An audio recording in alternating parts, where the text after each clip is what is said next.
नमस्कार, मैं अजय प्रकाश और आप देख रहे हैं जनज्वार। बिहार चुनाव का तीसरा चरण जारी है और अंतिम चरण भी है।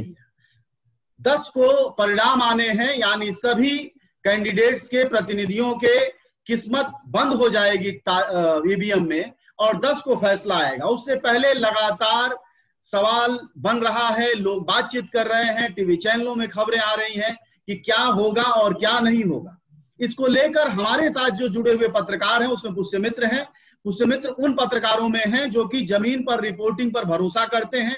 सलमान है हमारे साथ, राजेश पांडे वरिष्ठ पत्रकार हैं। हम लोग बातचीत करेंगे और जानने की कोशिश करेंगे कि कौन जीत रहा है, कौन हार रहा है, के मुकाबले कौन से मुद्दे इस चुनाव में प्रभावी रहे, जिन्होंने नेताओं की किस्मत बना सकते हैं, जिसकी वजह से और बिगड़ सकती है। उनका जो स्टेक लगा है राजनीतिक, वह बन और बिगड़ सकता है। बातचीत पुष्यमित्र जी से शुरू करते हैं।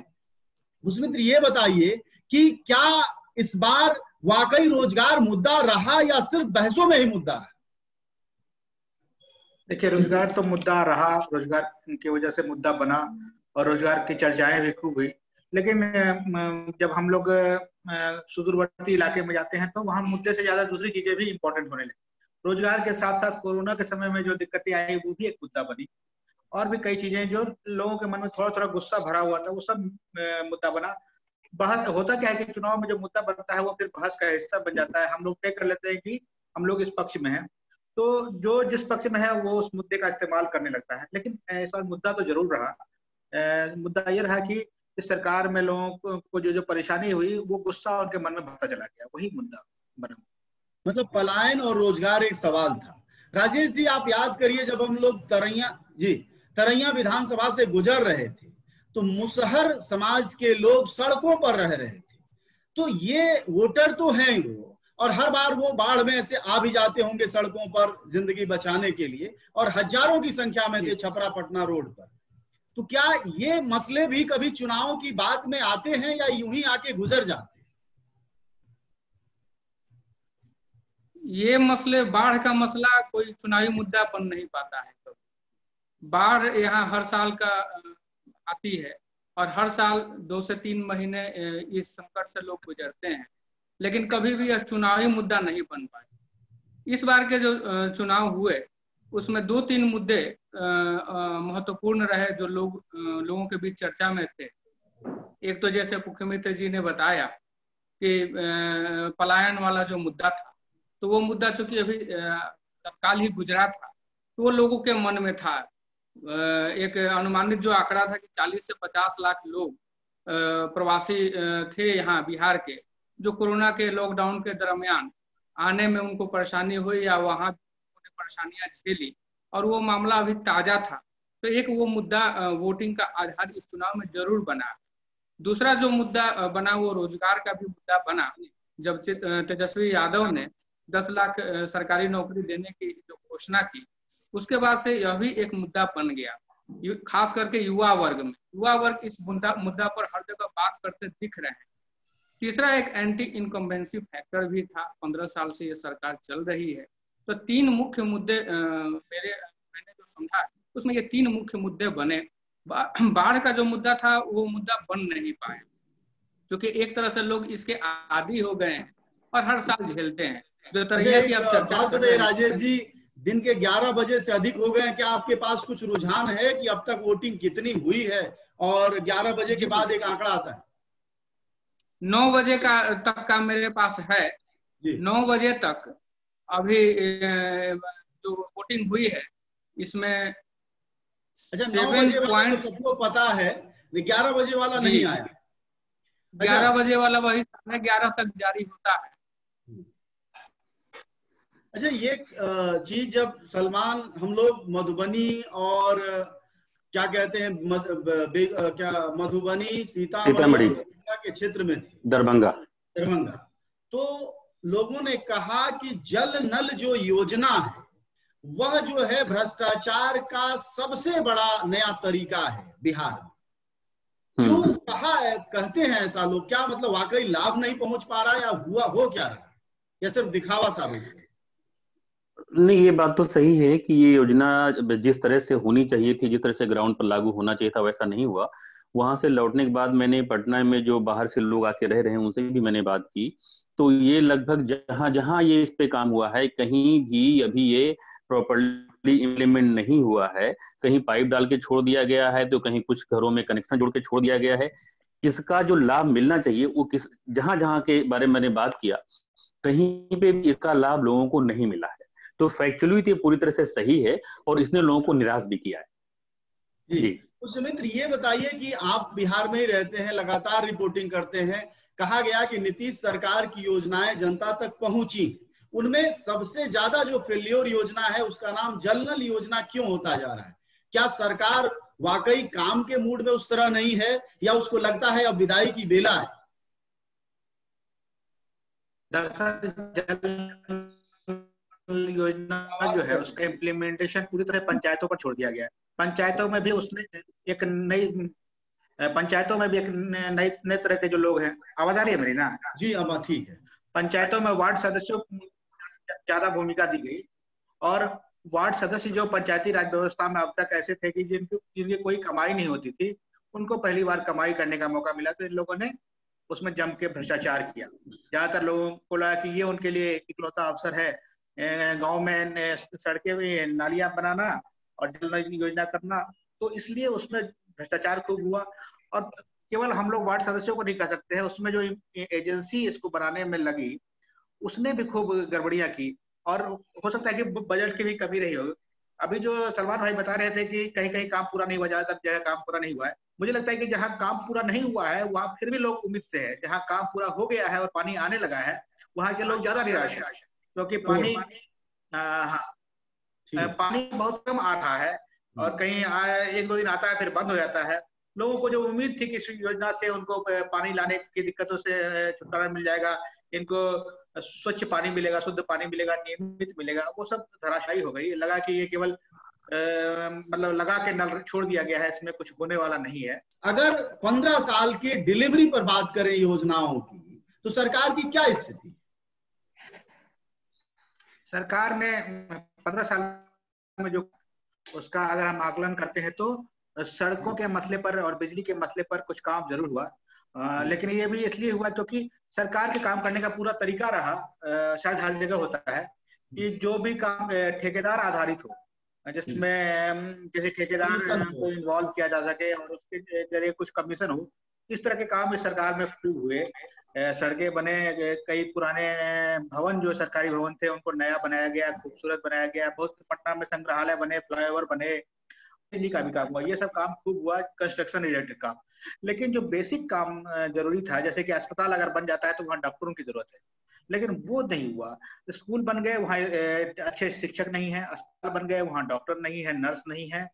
और इसके अलावा जो एक बड़ी समस्या बिहार की रही है, पलायन, बाढ़, और जो बिहार के मतलब हम लोग बिहार के बारे में जब सोचते हैं तो इन दोनों समस्या का खास तौर पर जिक्र आता है, जो एक दूसरे से संबंधित भी है। इसमें कोई ढंग का काम नहीं हुआ। बाढ़ को लेकर कोई 15 साल में एक स्टडी होनी चाहिए थी कि क्यों बिहार में हर साल बाढ़ आती है, इसका दोषी कौन है, कैसे इसको ठीक किया जा सकता है, उस पर काम नहीं हुआ। और उसके वजह से जो पलायन हो रहा था, पलायन रुका नहीं और उसको रोका भी नहीं गया। रोका इसलिए नहीं गया क्योंकि सरकार का मानना था कि हमारे पास जो वर्कफोर्स है वो बाहर ही चला जाए तो ठीक है। बिहार में एक मनी ऑर्डर इकोनॉमी जैसी स्थिति को सरकार ने भी बढ़ावा दिया, तो पलायन भी नहीं रोका। सरकारें जब विकास की परिभाषा गढ़ती है, सरकारें जब विकास की परिभाषा गढ़ती हैं, तो जैसा कि पुष्यमित्र कह रहे हैं, भवनों और सड़कों को जोड़ती है। हमारे यहाँ लगभग विकास का परिचय सड़कें, ओवरब्रिज और बिल्डिंगें बन चुकी है, और यह बहुत घातक है। यह वह लोकतंत्र का खाली डब्बा है लगभग, जिससे कि बहुत नीचे के स्तर पर, ग्रासरूट के स्तर पर जिनको योजनाएं पहुंचनी चाहिए उनको पहुंच नहीं रही। राजेश, आप भी लगातार बिहार में पत्रकारिता करते हैं, ये बताइए कि यह जो फैशन परस्ती है विकास, वह फैशन परस्ती अगर हम आपसे सारण प्रमंडल के 3 जिलों पर बात करें, छपरा, गोपालगंज और सिवान, वहां भी पलायन की बहुत बड़ी इकोनॉमी है, जिसको मनी ऑर्डर पे इकोनॉमी कहते हैं। गोपालगंज जिला और सिवान जिला की आर्थिकी का बड़ा हिस्सा जो है वो उससे आता है। तो सरकारें जब चुनाव होता है, आप सब ध्यान रखिएगा, मतलब मैं दर्शकों को भी बता रहा हूं कि हम लोग आज तब ये बहस कर रहे हैं जबकि आखिरी चरण है चुनाव का, और हम बजाय कि कौन कितना वोट दे रहा है, हम उन मुद्दों पर बात करने की कोशिश कर रहे हैं जिसकी वजह से बिहार बनता है या कोई राज्य एक सक्षम राज्य बनता है। तो राजेश जी, जो इकोनॉमी है, मनी ऑर्डर इकोनॉमी, वह सारण प्रमंडल के 2 जिलों की सबसे बड़ी है, बिहार, छपरा और सिवान और गोपालगंज। वहां कोई उद्योग लगने की बात है पिछले 15 सालों, आप लगभग 20-25 साल से पत्रकारिता में होंगे या 30 साल से, तो क्या है कोई उद्योग की बात, कोई जगह? क्या एक आपके यहाँ लालू प्रसाद का बनाया हुआ रेल कारखाना है परसा में शायद, उसके बाद 15 साल में क्या? सारण प्रमंडल की आपने बात की, सारण प्रमंडल में एक तरह से पैरेलल इकोनॉमी जो है वो मनी ऑर्डर इकोनॉमी चलती है। क्योंकि यहाँ के ज्यादातर लोग, आप गाँव में अगर जाएंगे तो तकरीबन हर घर के लोग यहाँ बाहर आपको काम करते मिलेंगे, दूसरे प्रदेशों में या फिर विदेशों में भी। विदेशों में भी एक बड़ी आबादी इन तीनों जिलों की काम करती है, मध्य एशिया और अरब कंट्रीज में। और वहां से हालांकि विदेशी मुद्रा की आवक होती है, पलायन करते हैं, वो मजबूरी में ही पलायन करते हैं। अगर घर के पास उन्हें काम मिल जाए तो कोई भी बाहर जाना नहीं चाहता। आप गए हुए थे, आप सिवान और गोपालगंज, आप सिवान में देखेंगे या गोपालगंज में भी, तो जो बड़ी बड़ी बिल्डिंग जो नजर आती है वो एक तरह से जो विदेशों में लोग रहते हैं उन्हीं की बिल्डिंगें होती हैं। जी, ये बात तो पलायन एक कॉलम है जंजवार का गांव के बुद्धिजीवी जिसमें हम लोग बातचीत करते हैं, उन्होंने भी यही बात कही कि जो भी यहाँ थोड़ी बड़ी बिल्डिंग चिकनी मतलब चमकती हुई दिखाई दे रही है, वह समझिए कि वह अरब के देशों से आए हुए पैसे की है या फिर थाईलैंड की। मतलब वो कह रहे थे, 3 बातें कह रहे थे और महत्वपूर्ण थी। कहे कि जो सबसे सुंदर और चमकती हुई डिजाइनदार है वो विदेश की है, दिल्ली बंबई की वो है जो 1.5-2 मंजिला बन के खड़ी है, और तीसरी जो सामान्य बनी हुई दिखाई दे रही है या अभी झोपड़ी नुमा है, वह अपने बिहार की कमाई है। और चौथी की बात कह रहे थे वो कि अगर इससे बेहतर है और वो लोग वही हैं, तो एक इकोनॉमी जमीन बेचने की पैदा हुई। और चूंकि गोपालगंज जिले में सड़कें या पूरे बिहार में सड़कें बन गई हैं, थोड़ी इस बहस को हम आगे बढ़ाते हैं। कभी चीनी मिल था, कभी कपड़ा मिल था, कभी जूट मिल था, कभी मॉर्टन चॉकलेट की फैक्ट्री थी। उद्योग को हम वर्तमान की तरह बात क्यों नहीं करते? क्योंकि विकास की ही नैया पर सब सवार है। नहीं, बिल्कुल सही कह रहे हैं। जैसे ये ज्यादातर उद्योग धंधे जो बिहार में बंद हुए, उसके 80 के दशक से उसकी प्रक्रिया शुरू हुई और 90 के बाद जब पूरे देश में 91 में जो नई आर्थिक नीति लागू की गई और जो इंपोर्ट रेस्ट्रिक्शन हट गया बाहरी देशों से, उसने सबसे ज्यादा डैमेज किया। उसमें सिर्फ राज्य सरकार पर, नीतीश कुमार या लालू यादव इसके पहले की सरकारों पर सिर्फ उनका दोष नहीं, उनका भी दोष है। लेकिन जो खास करके WTO या विश्व व्यापार संगठन वगैरह से जो भारत के समझौते हुए, मान ली चीनी है, अब आप ऑस्ट्रेलिया से चीनी सस्ती मंगाते हैं, उसका जो चुंगी लगा करता था भारत के बॉर्डर पर, वो सब जब खत्म हो गया तो जाहिर है कि यहाँ की चीनी महंगी होती गई। ठीक वही हाल खेती का भी है। खेती में आप देखिए WTO के माध्यम से जो विकसित देशों के यहाँ अपने देशों की सब्सिडी पर तो उन्होंने रोक नहीं लगाई, लेकिन भारत जैसे देशों के खेती पर सब्सिडी को काफी कम कर दिया गया।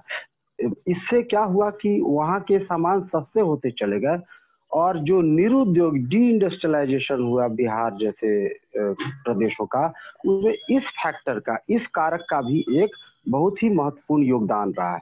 ठीक उसी तरीके से दूसरी बात अभी आपके हमारे पूर्व के वक्ता भी कह रहे थे कि जब डी इंडस्ट्रियलाइजेशन, ये उद्योग धंधे जब बंद हो गए तो लोगों का पलायन हुआ, क्योंकि खेती जो यहाँ की प्रमुख व्यवस्था थी वो बहुत ही एक तो महंगी थी और दूसरा वहाँ लैंड का, भूमि का संकेंद्रण एक खास तबके के हाथ में ज्यादा था। अभी भी देखिए बिहार जमींदारी उन्मूलन करने वाला देश का पहला राज्य था, लेकिन आज तक लैंड रिफॉर्म यहाँ ठीक से लागू नहीं किया गया। जो पिछली नीतीश सरकार थी उसने डी बंदोपाध्याय एक कमीशन भी इसके लिए बनाया, लेकिन उसकी सिफारिशें जो बहुत हल्की फुल्की थी उसको भी लागू नहीं किया गया। जमीन का और श्रम का जो बंटवारा है वो बहुत ज्यादा कहें कि असंतुलित है। लेकिन एक दूसरी चीजें, जो उद्योग बंद हुए तो ये बात तो दूसरे राज्यों पर भी लागू होती है ना, क्योंकि ये बात दूसरे राज्यों पर भी लागू होती है कि औद्योगिकरण की जो स्पीड है, मैं आंकड़े ठीक तो नहीं जानता, लेकिन मुझे लगता है सबसे जो औद्योगिकरण की न्यूनतम स्पीड जिन राज्यों की होगी उसमें मतलब बिहार सबसे ऊपर। इसका कारण मतलब ग्लोबलाइजेशन या जो है वो चुंगी बंद कर देना रहा होता तो दूसरे राज्यों पर भी असर पड़ता। सलमान जी आप कुछ कहेंगे? काफी देर से ये क्या के बात है।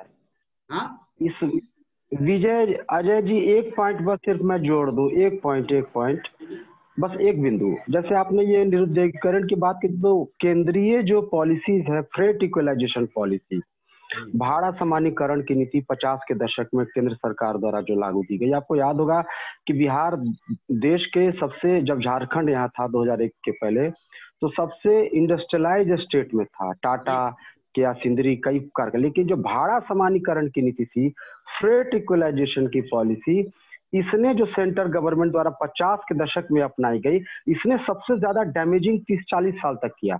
जो मैंने कहा कि 91 के बाद ग्लोबलाइजेशन और 91 के पहले फ्रेट इक्वलाइजेशन की पॉलिसी बिहार जैसे पिछड़े प्रदेशों की औद्योगिकरण में सबसे बड़ी बाधक तत्व के रूप में था। इसके लिए यहाँ राज्य सरकारों ने कई बार सवाल उठाया, लेकिन केंद्र इस मामले में नेहरू के वक्त ही ये पॉलिसी, ये सबसे बड़ी वजह रही।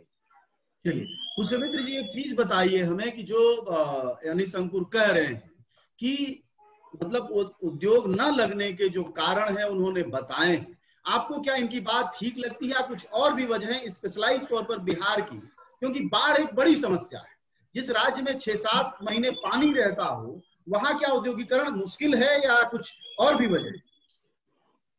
देखिए अनिश भाई जो बात कर रहे हैं वो अपनी जगह सही है, और लेकिन उसका असर जो है मुझे लगता है कि 90 के दशक तक रहा, या उसके बाद हम लोग ये समझते हैं कि लालू जी के समय में जो सामाजिक बदलाव बहुत ही तीखे तरीके से हुआ, उसके कारण भी एक अराजक जैसा माहौल बना, वो भी एक वजह है।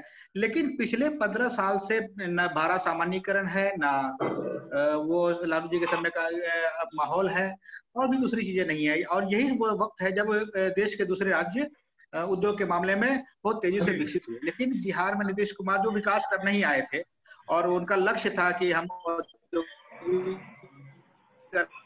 ही करेंगे और विकास करेंगे और बिहार को सफल राज्य बनाएंगे, देखना चाहिए। उसमें सबसे बड़ी वजह मुझे लगती है वो अभी भी उस मानसिकता के हिसाब से काम करती है कि उद्योगपतियों को परेशान किया जाए, और उद्योगपतियों ठीक से उद्योग लगाने के लिए जो सुविधाएं जरूरी होती है वो अवेलेबल नहीं करा पाते हैं। एक बात मुझे पहली बात जो मुझे लगती है कि ऐसे कई उदाहरण है, मेरी किताब में भी आपको ऐसे कई किस्से मिल जाएंगे कि कैसे ब्यूरोक्रेसी उद्योग को सहयोग करने के बदले उनको परेशान करती है। दूसरी बात जो मुझे समझ में आती है वो है कि जो मान लीजिए बड़े उद्योगपति नहीं कर रहे हैं, तो छोटे छोटे लोग जो कारोबार करना चाहते हैं उनको राज्य सरकार या बैंकों से क्या सुविधा मिलती है। तो बिहार में जो एक क्रेडिट रेशियो कहते हैं बैंकों का, वो बहुत कम है। बैंक बिहार के लोगों को लोन नहीं देना चाहते हैं। यहाँ 100 रुपये अगर बिहार का आदमी जमा करता है बैंक में, तो सिर्फ 32 रुपये लोन बिहार के लोगों को मिलता है, जबकि महाराष्ट्र जैसे राज्यों में वो 100 से भी ज्यादा हो जाता है।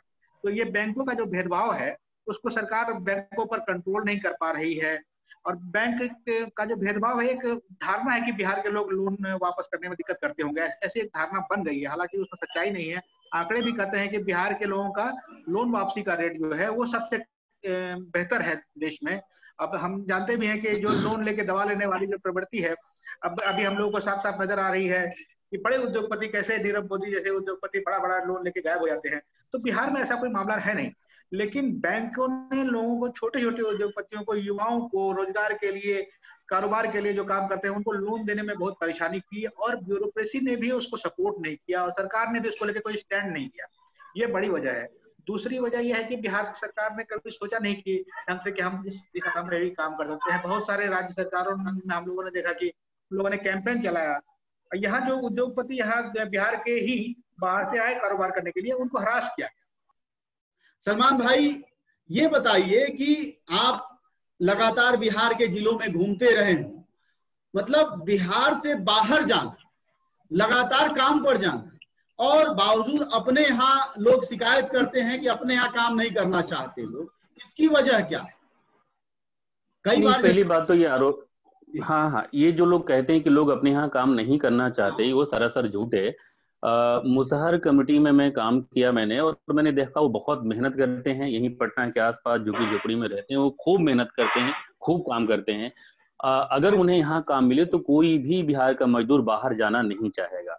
बाहर वो इसलिए जाता है कि उन्हें पंजाब में या दूसरे इलाकों में जहां भी वो जाते हैं, वहां पूरे साल या साल के ज्यादातर महीनों में उनके पास काम होता है और वहां से अपने बच्चों के लिए पैसे भेज पाते हैं। अगर ये फैसिलिटीज उनको बिहार में मिले तो मुझे नहीं लगता कि कोई भी बिहार का मजदूर बाहर काम करने जाएगा।